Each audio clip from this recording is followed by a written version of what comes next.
दुख बहुत है, पीड़ा बहुत है, इसलिए बार-बार लाइव आकर के आप लोगों के साथ संवाद करने की आवश्यकता महसूस होती है। अपनी पीड़ा को आप लोगों के साथ बयाँ करने का मन करता है।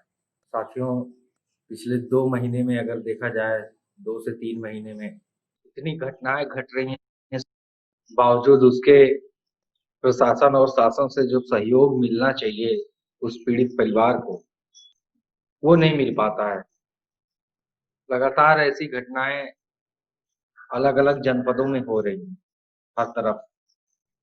घटनाओं की अगर चर्चा की जाए ना, तो ये भी पूरी घटनाओं की चर्चा आप लोगों के साथ नहीं की जा सकती। आप लोग देख रहे हैं कि किस तरह से घटनाएँ जो हैं लगातार हो रही हैं। जौनपुर से लेकर के गोरखपुर, मिर्ज़ापुर, बलिया, गाज़ीपुर, यानी कि अगर देखा जाए ना तो पूर्वांचल का जो एरिया है, जो पूर्वांचल का क्षेत्र है, वो पूरा का पूरा परेशान है इस समय।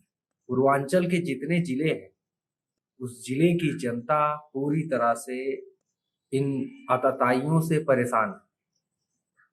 अब जब किसी परिवार के ऊपर गाज गिरती है, तो उसकी सहायता के लिए शासन प्रशासन है, उसकी मदद के लिए। उसके ऊपर जो अत्याचार हो रहा है, उस अत्याचार के खिलाफ न्याय देने के लिए प्रशासन है, कोर्ट है। लेकिन जब यही प्रशासन के लोग पीड़ित परिवार के साथ ना होकर के शासन के इशारों पर काम करने लगे, मेरी बात को समझिएगा आप,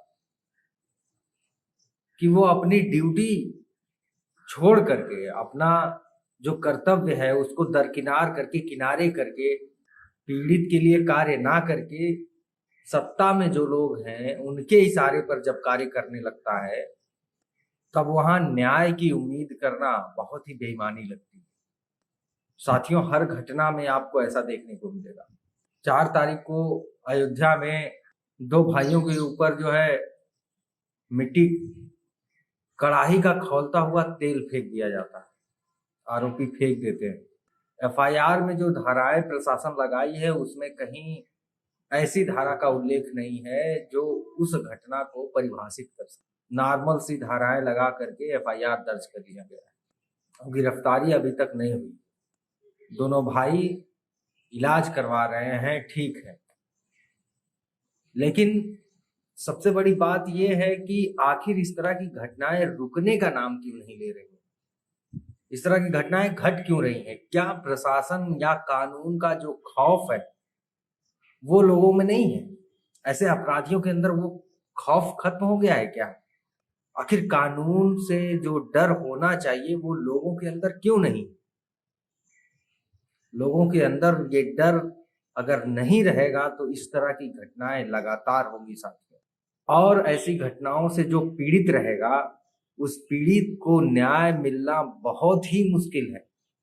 खैर, आज लाइव आकर के चर्चा करने का जो उद्देश्य है वो मैं आपको बताता हूँ। मिर्जापुर की घटना आपने सुनी। मिर्जापुर में माँ बेटे आग के हवाले कर दिए गए। माँ की मौत हो गई 3-4 दिन पहले, और जो उसका बेटा था यानी अंकित निषाद, उसकी मौत आज रात में हो गई। हमारे क्रांतिकारी भाई वहां जाकर के जब प्रशासन से बात करते हैं तो प्रशासन 4 मांगों को मानने की हामी भी भरता है, आश्वासन देता है। 10 बिस्वे जमीन देने की बात करता है, उचित अधिकतम मुआवजा देने की बात करता है, लेकिन अभी तक कोई भी कार्य जो है किया नहीं गया। जमीन की बात पर आते हैं तो जिस दिन ये बात एसडीएम के सामने होती है, प्रधान कबूल करता है कि उसके गांव में बहुत सारी जीएस की जमीन है।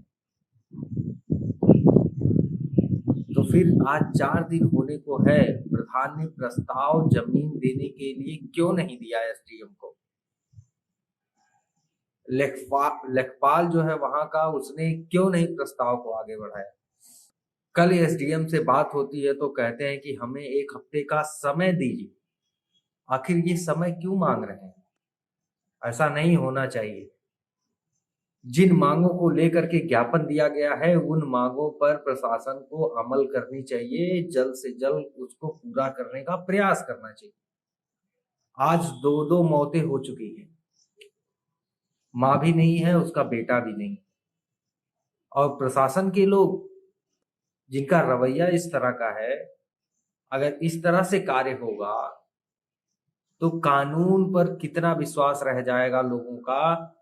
क्या इसका जवाब है प्रशासन के पास?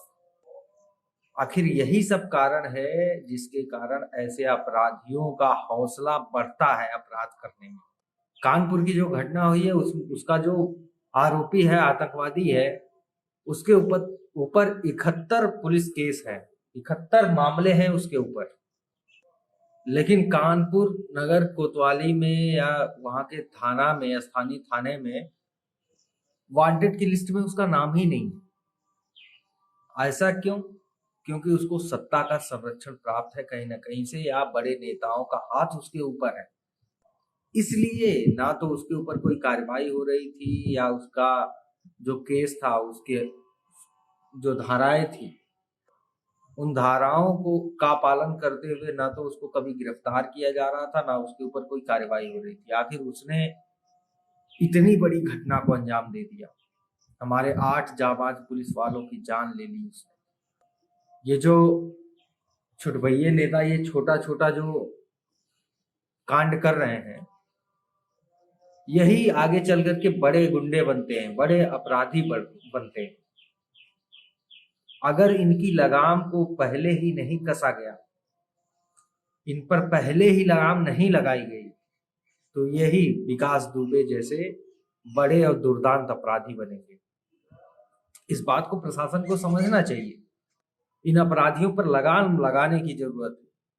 साथ ही पीड़ित परिवार, उसकी ज्यादा से ज्यादा प्रशासन को मदद करनी चाहिए। सत्ता का जो वहां विधायक है, चुनार विधानसभा के जो विधायक हैं, वो अभी तक वहां नहीं पहुंचे उस पीड़ित के घर। सांसद का पता नहीं। और सबसे बड़ी बात, जिस समाज से वो अपराधी बिलोंग करते हैं उसी समाज के वहां प्रशासन में अधिकारी हैं। पटेल समुदाय के जो अपराधी हैं उसी समुदाय से बिलोंग करते हुए उच्चाधिकारी हैं। मुझे तो शक होता है कहीं न कहीं कि इसी कारण से ये मुआवजा देने की जो बात है उस पर ये लोग लीपापोती कर रहे हैं। अगर जाति देखकर फैसला करना है, मुआवजा देना है, सब कुछ करना है, तो क्या हम जातिवाद करने से परहेज करेंगे? क्या हम अपने जाति को अकेले छोड़ देंगे? ऐसा लगता है आप लोगों को? प्रशासन वालों सुन लीजिए कि अगर आप जातिवाद करेंगे तो हम भी जातिवाद करने को मजबूर हो जाएंगे। इतना याद रखिएगा। फिर हम भी अपने समाज का सहयोग करने के लिए किसी भी हद तक जाने का प्रयास करेंगे।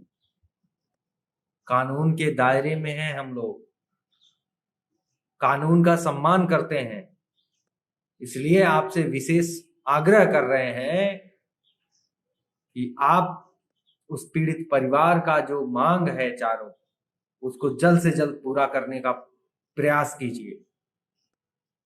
अपने समाज के कुछ ऐसे नेता लोग हैं, बहुत उछल रहे हैं लोग। कुछ लोग दिल्ली में बैठ करके फोन कर रहे हैं और अपना प्रचार करवा रहे हैं, और उनके अंधभक्त भी ऐसे हैं, वो उनकी अंधभक्ति में लगे हुए हैं। अगर फोन पर सारा न्याय मिल जाता, लोगों को फोन कर देने से न्याय हो जाता, मुआवजा मिल जाता, तो फिर वहां जाने की हमें जरूरत क्या है? घटना स्थल पर या पीड़ित के घर जाने की जरूरत क्या है? इसलिए आप लोग फालतू की राजनीति इस पर मत करिए। कोशिश ये करिए कि जो पीड़ित परिवार है उसको न्याय कैसे मिलेगा। वाहवाही लूटने का ये समय है? ये घटना ऐसी है क्या जिस पर आप वाहवाही लूट करके अपने आप को बहुत बड़ा नेता बनाना चाहते हैं? शर्म करिए कुछ। किसी के घर का चिराग बुझ गया है, किसी के घर का, किसी की पत्नी गुजर गई है, किसी का परिवार उजड़ गया है, और आप लोग राजनीति करने से बाज नहीं आ रहे हैं। शर्म आती है आप लोगों पर। मदद करना है उनकी, उनको न्याय दिलवाना है तो कम से कम वहां तक जाइए, वहां के उच्च अधिकारियों से मिलना होगा आपको। फोन तो बहुतेरे आते हैं उनको, डीएम हो, एसपी हो, डीआईजी हो, उनको तो बहुतेरे फोन ऐसे आते हैं कि जरा उस मामले को देख लीजिएगा, ये कर लीजिएगा, वो कर लीजिएगा। इस तरह से नहीं काम चलता, उनको फिजिकली मिलना होता है सामने से जाकर। इसलिए फालतू की राजनीति मत करिए। जो गुजर कर हमारे बीच से चला गया है उसको भी बड़ा कष्ट हो रहा होगा आपके इस कृत्य से। और अभी भी मुझे लगता है कि मेरा समाज उतना जाग नहीं रहा है। पिछले 2-3 महीनों में इतना अत्याचार हो रहा है, उसको देख करके भी समाज जग नहीं रहा है, एकत्र होने का नाम नहीं ले रहा है। एक मंच पर आकर के अपनी आवाज उठाए, उसके अंदर ये सोच नहीं आ रही है, वो जज्बा पैदा ही नहीं हो रहा है, मर चुके हैं सब। शर्म आती है कभी कभी ये देख करके कि विभिन्न दलों में, विभिन्न संगठन बना करके लोग सामाजिक सेवा का और राजनीति का चोला ओढ़े हुए हैं, लेकिन जहां जरूरत पड़ती है वहां नजर नहीं आते हैं। और जब चुनाव होता है तो बरसात की मेढक की तरह से टर टर करने लगते हैं। डूब मरो चुल्लू भर पानी में तुम लोग। जितने भी सांसद विधायक हैं समाज के, उनके ऊपर मुझे शर्म आती है। अगर मुआवजा नहीं दिला सकते, न्याय नहीं दिला सकते, तो किस बात की राजनीति करते हो? समाज सेवी का चोला क्यों ओढ़े हो? धिक्कारता हूं मैं तुम्हें। अगर अपनी साख बचाना चाहते हो तो उस परिवार की जाकर के मदद करो। सक्षम हो तुम लोग। हम लोग तो एक आम नागरिक हैं, मात्र अपनी आवाज उठाने के हक का प्रयोग करके बस उसकी आवाज उठा रहे हैं। हम इतने सक्षम थोड़े हैं हम उसकी कानूनी लड़ाई लड़े, उसके प्रशासन के ऊपर प्रेशर डालें। अगर आप लोग किस दिन काम आओगे? किस दिन रात के लिए आपको लोगों ने चुना है? किस दिन रात के लिए आप लोगों को जनता ने चुन करके विधानसभा या लोकसभा में भेजा है? आरोपियों के जो नेता विधायक हैं, सांसद हैं, वो उनके समर्थन में है। गलत किया है उन्होंने तब भी वो उनके समर्थन में है। और आपका समाज पीड़ित है, फिर भी आप अपने समाज के पक्ष में खड़े नहीं होते नजर आ रहे। आपको कितनी इज्जत मिलनी चाहिए? आप खुद फैसला कीजिए इसका। कितनी इज्जत मिलनी चाहिए आपको, बताइए। चुप्पी तोड़िए आप लोग अपनी भाई। हर मसले में हम लोग कुचले जा रहे हैं, चाहे वो आरक्षण का मसला हो, चाहे सामाजिक न्याय का मसला हो। हमें कहीं से नहीं मिल रहा है, कुछ नहीं मिल रहा है हमें। हमारे लोग बेरोजगार भी सबसे ज्यादा हैं।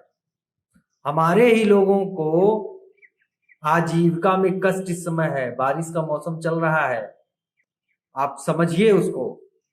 भुखमरी के कगार पर वो समाज है जिनके कमाने खाने का जरिया नहीं बचा है।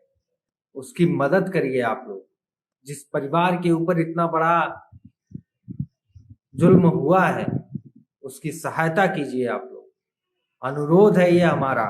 अगर अपनी साख बचाए रखना चाहते हैं और जनता के बीच में खुद को मुंह दिखाने लायक समझते हैं, तो सोचते हैं कि आप समाज से जाकर के फिर वोट मांग लेंगे, इसके लिए जाकर के उनकी मदद कीजिए।